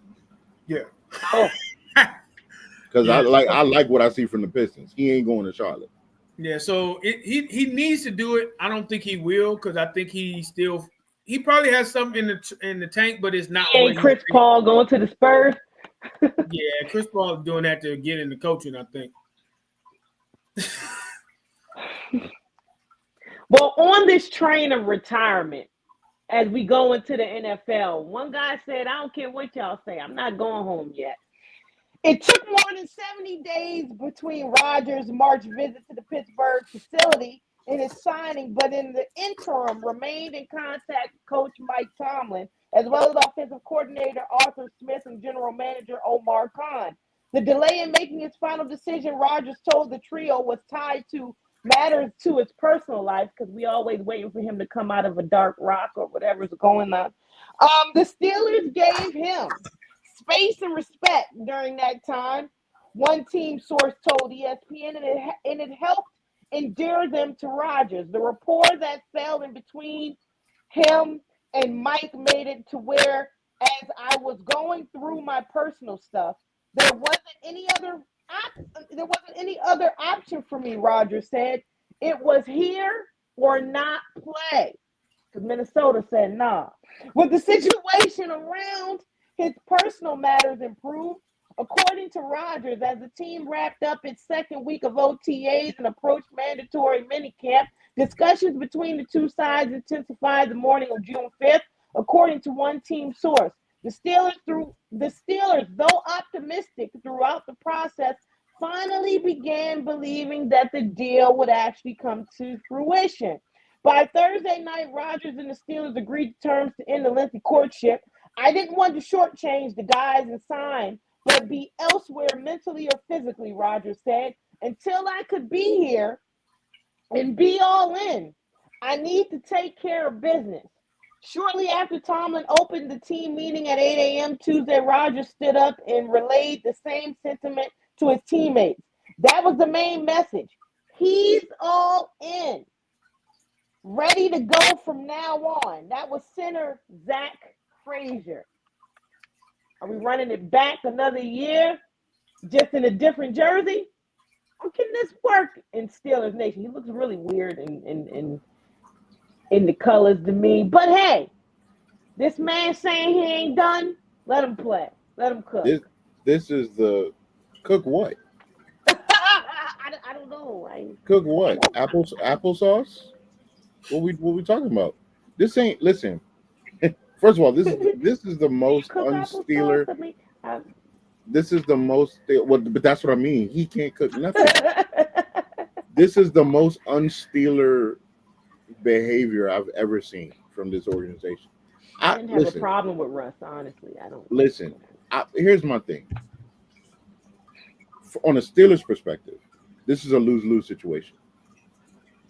On a Steelers perspective, this is a lose-lose situation.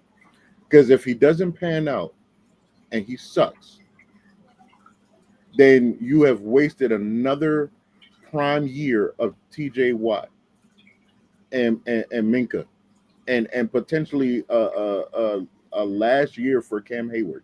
So that defense that you have heralded for so long, you've wasted another year of that defense being something.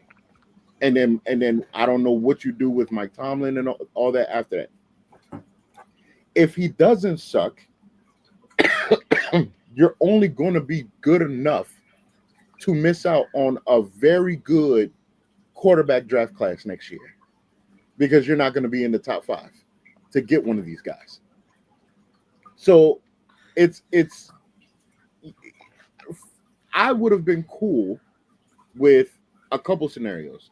I'd have been cool if you kept Russell, you gambled because you said you wanted Justin Fields over Russell Wilson. That's basically what you said it without saying it. So you gambled, and Justin Fields chose the Jets over you. Russell Wilson ended up going to the Giants, right? Okay. Then we go into the draft, and you do not draft Shedeur Sanders, which would have been a perfect fit for you guys over there, and the way that Arthur Smith runs the offense, it would have been perfect. Then you bring over DK Metcalf only to let George Pickens go to Dallas. You let Najee go to the Chargers. And you didn't really recoup anything. You didn't improve anything. And so we're going into the season thinking, okay, well, next year's QB draft class is going to be good. They're probably just going to try to ride it out with Mason Rudolph or whoever. It don't make sense, but hey, we're going to let that ride. And then you bring in Aaron Rodgers. And the thing that upset me is because I'm watching the highlight, because, when someone brings in a big free agent, the organization, social media team got to go and sell it. So they making a highlight reel of Aaron Rodgers now being in Steeler country. And we got nothing from the highlight reel that I'm watching were of stuff of 5-6 years ago. And when he was in Green Bay, I'm like, he ain't that. You're not getting discount double check Rodgers. He ain't that dude. You're getting what you saw last year. He's going to show you flashes because all great players got 1 or 2 in them. He's going to show you flashes of brilliance, but majority of the time it's going to be pedestrian. And I just feel like you wasted. And I really don't understand it. I try to find understanding and logic when teams do certain things and make certain moves. I really don't understand unless you in a delusional type of way just believe that Aaron Rodgers is going to find some kind of fountain of youth, maybe something in his ashwagandha. I don't know, that you think he's going to turn back time and be the old Aaron Rodgers. But I don't think so. Aaron Rodgers, fellas, you got anything to add? He's a Steeler now. Oh, then let me say one more thing. On the Aaron Rodgers aspect. Who do you think you are going to a team? You never ran this offense. You don't know these coaches. You never played with these players. You thought you just go waltz in a mini camp and you was going to be ready to go? I don't care how great you are, bro. You 41, bro. No. You 41. And they said they want him to focus on learning the offense. Last I checked, he ain't Tom Brady. And it's only been Tom Brady that's been able to do this thing at an advanced age. Not even Is that who he's chasing? Like that. Is that who he's chasing? I mean, he's going to be chasing him for a long time because he only got one. So what, he going to play till he's 60? That's all. Y'all got it. It upset me. I mean, you said it, Tristan. This is so unstealer-like, but it is still like in this aspect. Tomlin is feeling more pressure than he ever has in his whole career. And he does not want to be the first, almost probably the first Steelers coach in their history to be unceremoniously not leave on their own terms. So this is a move that's saying like we are going for it all, but it's coming off like I need one Smokey. I need a hit because I don't know what else to do. That is coming off desperate, and they can't. I mean, it's a lose-lose. It's like if we win with him, then it's great, and then I can walk away because I think if he wins one, Tomlin will walk away because he's not coming back again for another one. I mean, he may want to, and Rodgers may want to, but just what Rodgers showed with a team that had holes, which the Jets did, they had big holes. The Steelers have holes as well. And he always needs a good running game. Where is that coming from now? And when you got DJ, but now who's your secondary and third wide receivers that you're gonna go to? Who's there's so many more questions than answers. This wasn't an ad Rodgers and we elevated to that next level, which Minnesota would have been a stopgap piece, much more ready. But of course, Minnesota has their options and they have their choices. So it's just desperation on all sides. I mean, again, Aaron Rodgers' reputation has allowed this to occur and happen. This is the third organization that has been held hostage by him. But that again speaks to what I've been saying for years, is that because of the low quality of quarterbacks that are out there, the great quarterbacks, good to great quarterbacks, are able to do this. And I say good in there because Kirk Cousins is a number one benefactor of that. So, yeah. So, I mean, it's almost like trying to watch it and see if it's going to be a car crash, but then also seeing, can he really do it? Is this going to work? Because in your mind, you think like, yeah, it's Aaron Rodgers and this, it can do it and the right thing, and they can win ugly because they ain't got to really have this fully punk if the defense is playing right. So I know Steelers fans are not happy about it when it happened, but then you got to start kind of convincing yourself because this is my squad.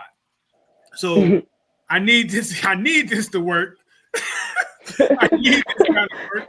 So let me just go ahead and root for it. So it's gonna be interesting, but it just screams desperation on all aspects. Like everybody can like, dude, I want to win one. Me too. You too. All right, come on, let's make this work. And God forbid, to Tristan's point, the defense has to put up a little bit more, and they win it by field goals and maybe 1 or 2 touchdowns, and T.J. Watt get hurt again. Right. And you've exhausted his whole body at this point in time. And Q, anything to add on this one? I think Tristan said it. The only issue I have with this is the window of him playing in Pittsburgh is small to non-existent. So what do you close the window for next year being able to get a top flight prospect? The best case scenario would have been to take someone like Shedeur this year, get Rodgers for 1 or maybe 2 seasons, and then pass the baton off. Whereas now it's like unless there's a situation, and we never know. We talked about this with college football, where a guy comes on the scene and is a fringe prospect now, but then turns himself into a first-round pick or a second-round pick that is ready to go. I mean, that's the only thing that could help them is salvage just the future of the Pittsburgh Steelers. I'm not talking about the now, because the now I think they'd be okay, because everybody wants to look at Aaron Rodgers and like, but he's not Aaron Rodgers, Green Bay, prime Aaron Rodgers, but I think he's still good enough to be a serviceable, and I hate using this for this guy because I used to think I used to call him the most talented quarterback in the NFL at one point. Wow. Talented. Listen, and I have to be very careful in the wordplay. The D. Talented. Not necessarily the most the GOAT, anything like that, but he was the most talented. And just to see where he's fallen off, and he's still a good enough quarterback if everything else around him goes well. But will that go well when you're talking about older players defensively? You got a TJ Watt, everything we said earlier. So it's just the Steelers are in a precarious position, and they have to. It's like even if it wins, it's still a loss because they don't know where to go from beyond this. Just make it out the tunnel. Just make it out the tunnel. Bring the flag out. Don't tear another Achilles. Just make it out the tunnel. That's all I'm waiting. Don't let that happen. As we close the show, we're not going to talk about this until it's signed. You should know where I'm going with this. If Terry McLaurin isn't on TV looking like a Kool-Aid smile on his face, signage, it'll be done. I won't be on the edge of glory. I'll be to glory. Okay, I'm just saying. I might fall out. Commanders fans, relax. He's going to get signed. Someone said earlier to relax to somebody online, and the guy said, MF, you know what that word stands for. I'm trying. And I felt that in my soul. Listen. I felt that in my soul. We're not going back, okay? We ain't going back. Listen, he's been the most consistent player in our franchise in recent memory. And he arguably had the best.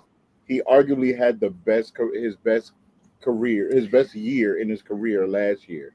You're not going to have your number one walk out the building. He's going to get re-signed. Let's relax. He does not need mini camp. Let's relax. He'll be there training camp. What happens if this does not happen? But I don't need. There is no scenario. There's no Magic scenario. will get it done. There's Magic Johnson in there. Between Magic Johnson and Adam Peters, there's no scenario that Terry McLaurin is not wearing the Washington colors this season. Do you Lions fans even care? We're not going to get caught off on last year. Okay, this is over. I'm interested in just seeing.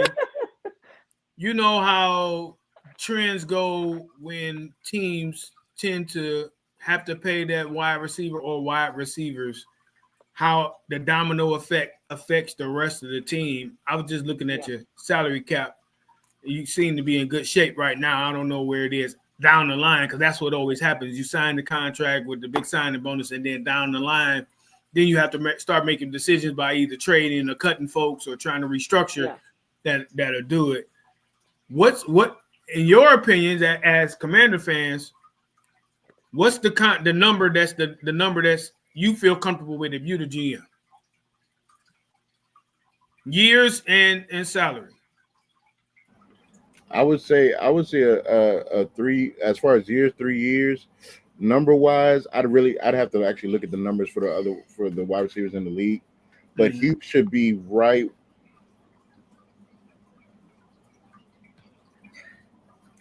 Whatever realm that, because are you willing to give him Stephon Diggs money? Because that's what everybody's afraid of. No. Okay. I would almost, and I'm not even saying that because they're on here, but if he got St. Brown's money, probably even maybe a little bit more than St. Brown, I'd be cool. I'd be cool with that, because I kind of view them similarly as far as their value to their franchise. Yeah. I view them in that same realm. That's why I feel so confident that he'll get signed, because that's like Detroit letting him walk. That's not happening. Yeah, you can't do that. That's not happening. They know that the city will riot. It's not taking place. So I'm not even concerned. I don't know the number perspective neither. I would just like to see Terry get paid. I mean, he suffered at the hands. He's been arguably top 20, maybe 15, 10 when you talking wide receivers. We didn't even get into the NFC yet. And then he suffered at the hands of having a bad team, 11, 12 different quarterbacks. And, the man's never gotten the media. We know some divas. We know some divos. He's never gotten there and bad-mouthed the organization. He stayed ready. And you walk into a season where you got a rookie quarterback, a new GM, you got a new coach. You don't know what the hell is going to happen. And look what happened. In restitution, we owe him that. So he is owed some money. And so 3 for 90? Because I would like to see Amaraj is 4 for 120 with a 77 guaranteed. So 3 for 90, I'd be cool. So I would say 3. I would say 3 years, but I would say 3 for 90. For me, I want to add a 4. I'll add 4 for the 90. So 4 for 120. How many guarantee? Is he going to do 77 1.1, so he gets more than Amon-Ra since they beat us in the playoffs. He probably go for a 78, 79. Yeah. Man he's had one cave since he walked in the building. You got to reward him for that. Yeah. With and bad he's been quarterback play. consistent. With bad quarterback play. Yeah, that's the thing with the bad quarterback play. One cave with bad quarterback play since he stepped foot in the NFL. Consistently. So it has to. And no legitimate number 2. Everybody knew where the ball was going. And Noah Brown is hurt. So even we still looking for the next. Which makes me even more confident in the fact that he's going to get signed and come in. We're waiting to see what Debo's going to pan out. I'm not remotely concerned. It's only June 13th. It's not August 13th. He don't need minicamp. I'm not remotely concerned at all. Let the other wide receivers get these reps. I'm not remotely concerned. Not one bit. So we're not worried about the frustration. He's frustrated. He just needs to sit down and. I don't even think he's frustrated. I think that's just media trying to hype this up. Media paint. Yeah. Okay. I'm not one. Holler at me towards the end of July, close to August, if he ain't in the building. Well, we're out of this building, fellas. I hope you enjoy your weekend. If you don't hear from me, I hope you enjoy your weekend. Have a good weekend. Sit on the couch and sit on the porch.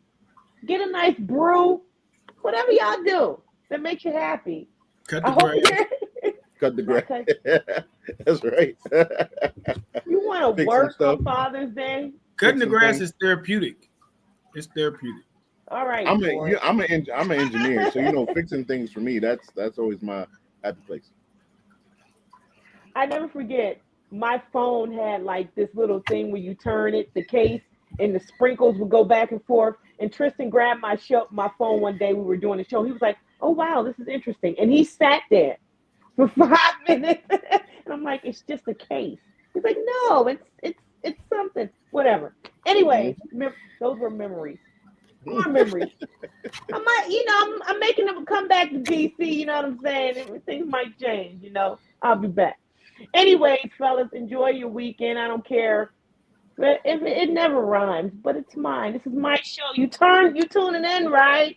You're gonna do what I say, right? Anyways, I'm McHale like Kevin McHale. America.